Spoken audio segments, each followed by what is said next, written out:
콜롬비아 지진 상황 자세히 알아보겠습니다. 규모 7.4의 강진이 덮친 이후 골든타임 내 생존자를 구하기 위한 사투가 벌어지고 있는데요. 구조와 수색이 어떻게 이루어질지, 이런 재난 상황이 우리에게 닥친다면 우리는 어떻게 대비해야 할지 짚어보겠습니다. 이영주 경일대 소방방재학부 교수와 함께하겠습니다. 어서 오십시오. 네, 안녕하십니까. 네, 자, 현재까지 콜롬비아에서 집계된 사망자가 240명을 넘겼습니다. 1999년에는 1,200명이나 사망한 적이 있는 상황이다 보니까 이번에도 그때 같은 참사가 벌어지지 않을까 우려가 커지고 있는데요. 현재 상황 어떻게 보고 계십니까? 네, 지금 어제 오전 7시 30분경 이제 지진이 발생을 했는데요. 규모가 7.4. 그래서 역대 지금 콜롬비아에서는 내부적으로는 가장 최대 규모의 지진이 발생한 것으로 이렇게 확인이 되고 있습니다. 불과 하루밖에 지나지 않았는데 현재 확인된 사망자 수만 한 250여 명 이상 된다고 이렇게 확인이 되고 있고요.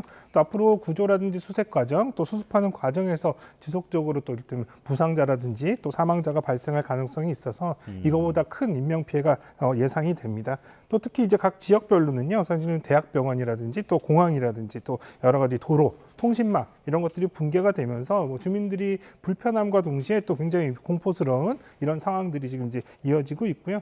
특히 이제 대학병원이 붕괴가 되면서 그 안에 있던 환자들 이런 부분들 치료라든지 또 이런 부분들이 굉장히 어려웠고 또 이렇게 지진으로 인해서 발생한 또 부상자들에 대한 또 이 처치라든지 또 응급 의료 행위 자체도 상당히 어려운 이런 굉장히 좀 혼란스러운 상황으로 이렇게 보이고 있습니다. 예, 이런 지진이 발생하고 나면 우리가 흔히 초반 72시간을 골든타임이라고 하던데 특별한 이유가 있습니까? 기본적으로 사람들이 이제 고립됐을 때 물이라든지 또 음식 없이 버틸 수 있는 시간이 대략 한 72시간 정도 되거든요. 예. 그러니까 72시간 이후에도 뭐 생존할 가능성은 있습니다만 이 72시간을 기준으로 급격하게 생존 가능성은 떨어지는데요. 탈수 증상이라든지 혹은 또 이를테면 저체온증이라든지 또 여러 가지 또 이런 무엇인가에 깔려 있는 상황이라면 압박 증후군이라든지 이런 것들로 인해서 상당히 생존 확률이 희박해지기 때문에 인명 구조라든지 이런 부분들이 대부분 72시간 이내에는 이루어져야 된다. 이렇게 해서 적극적인 어떤 구조 활동들을 하고 있는 상황이고요. 예. 또는 도시 관점에서 본다면 도시의 여러 가지 인프라들 이런 것들이 이제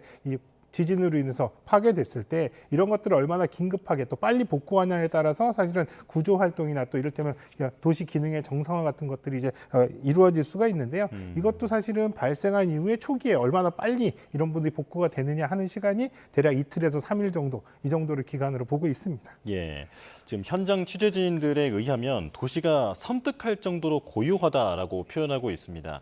이게 다른 이유가 아니라 이 작은 두드림이나 어떤 구조 신호 같은 것을 놓치지 않기 위해서 주민들이 정말 조용히 그 현장에서 인간띠를 만들어서 귀를 기울이고 있다고 하더라고요. 이런 행동도 구조 상황에 도움이 될까요? 네, 맞습니다. 사실은 앞서 말씀드린 대로 이제 이 지진 초기에 얼마나 많은 분들을 이제 구조할 수 있느냐가 이제 성패가 달리는데요.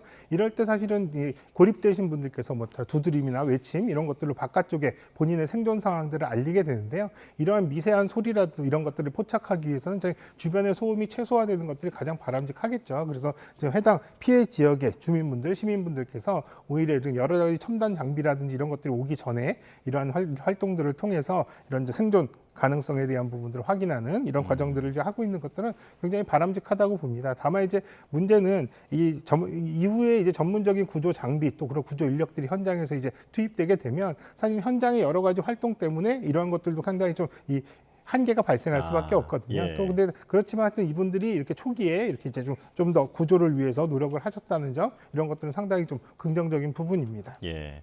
참 얼마나 절박하면 좀 이렇게 하고 있을까라는 생각이 들어서 좀 안타까운 마음이 큰데요. 지금 이번 지진은 그 규모 7.4입니다. 이게 우리나라에 만약에 이런 지진이 발생하면 우리나라는 어떨 것인가 당연히 걱정이 되는데 우리나라 도시 시스템은 버틸 수 있다고 보십니까?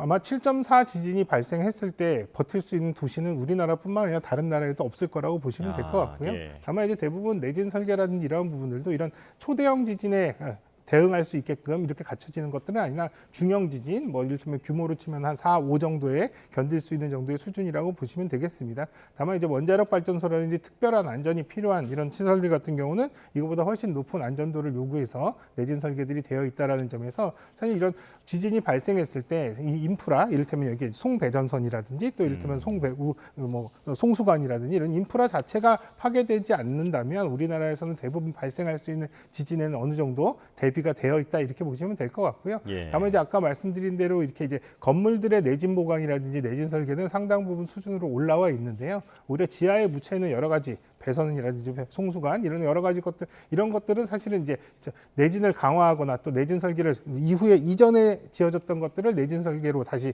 보강을 하기는 상당히 어려움이 있어서 이런 인프라들이 사실은 조금 좀 우려가 되는 부분들은 있습니다. 예, 조금 더 구체적으로 여쭤보면 원전이라든지 반도체 생산 시설이라든지 이런 부분은 내진 설계가 잘 되어 있는 편입니까? 네, 원전 같은 경우는 우리나라에서 가장 높은 수준의 내진 설계, 그래서 진도 7 이상의 견딜 수 있게끔 설계가 되어 있는데요.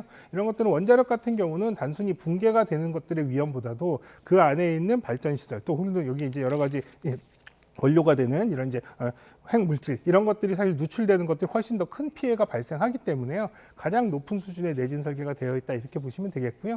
또 한편으로는 또 이제 지진에 대해서 대비를 하기 위해서 많은 분들께서 지진 때 들어보신 것처럼 활성단층이라고 하는 혹시라도 가능성 있는 지진이 발생할 수 있는 가능성이 있는 이력이 있었던 이런 단층 때도 피해서 이런 부분들을 설치하게끔 하는 등 상당히 각별한 안전도를 요구하고 있고요. 다만 이제 이 말씀하신 대로 반도체 공장이라든지 이런 부분들은 지진에 굉장히 예민하거든요. 예. 작은 떨림이라도 사실 전체 공정에 크게 영향을 미칠 수가 있어서 지금 현재로서는 내진 설계라든지 또 주요 기기에 대한 내진보다도 좀 더 강한 면진이라든지 재진 설비 이런 것들도 이제 도입해서 적용을 하고 있고요. 또 한편으로는 이제 저도 사실 이런 대형 반도체 공장에 자문을 하면서 내용들을 들여다보니까 사실 일본에서 지진이 발생했다. 굉장히 먼 거리에서 우리나라에 영향성이 없어도 이런 것들까지도 항상 모니터링을 하면서 본인 생산 설비에 영향이 있는지 없는지를 분석하고 또 이를테면 대비하는 이런 정도의 수준들은 갖춰져 있습니다. 다만 이제 반도체 공장 같은 경우는 공장 자체가 중요한 게 아니라 여기에 여러 가지 협력사들 또 그리고 이런 것들이 이송하거나 또 여러 가지 관련돼 있는 하나의 생태계가 구성되어 있기 때문에 반도체 대형 공장들 뿐만 아니라 이러한 이제 생산 설비의 어떤 생태계 자체가 전부 다 이제 이런 지진에 대비가 돼야 되는 이런 숙제들도 있다 말씀드리고 싶습니다. 예. 자, 더 이상 인명 피해가 많이 발생하지 않기를 바라겠고요. 일본과 중국의 태풍 얘기로 넘어가겠습니다. 지금 일본으로 향하고 있는 이 태풍이 그 방향이 역방향이라고 하더라고요. 그러니까 보통은 일본 열도를 서쪽에서 동쪽으로 지나가는데 이번엔 동쪽에서 서쪽으로 지나간다고 합니다. 이러면 바람보다 비 피해가 더 크다고 하는데 지금 상황 어떻게 보고 계십니까? 예, 말씀하신 대로 사실은 우리가 일반적으로는 대부분 동남아 지역에서 우리나라 쪽으로 접근해 오면서 사실은 일본 쪽으로 빠져나가는 이러한 형태의 사실 이제 서쪽으로 들어와서 사실 남쪽이나 서쪽으로 들어와서 동쪽으로 빠져나가는 이런 형태의 이제 태풍들이 대부분이었거든요. 근데 이번에는 반대로 일본의 동쪽으로부터 서쪽으로 이동하면서 우리나라에 영향을 미치는 상당히 좀 이례적인 어떤 현 상황들인데요. 이런 것들도 사실 기상 상황이라든지 이런 것들이 뭐 다들 아시다시피 이렇게 이제 이 극한의 여러 가지 상황들이 기후 온난화라든지 기후 변화에 따라서 예측하기가 상당히 좀 어려운 부분들입니다. 그래서 이전까지는 굉장히 바람이 강한 태풍이었다면 이번에는 비도 굉장히 많이 동반할 수 있어서 바람과 비 이 두 가지에 대비해야 되는 상황이다 이렇게 보시면 될 것 같습니다. 예, 사실 일본 구마모토도 지진의 피해가 여전한 상황이잖아요. 여기에 지금 태풍까지 오다 보니까 걱정이 이만저만이 아닐 것 같은데 현장 상황 괜찮을까요?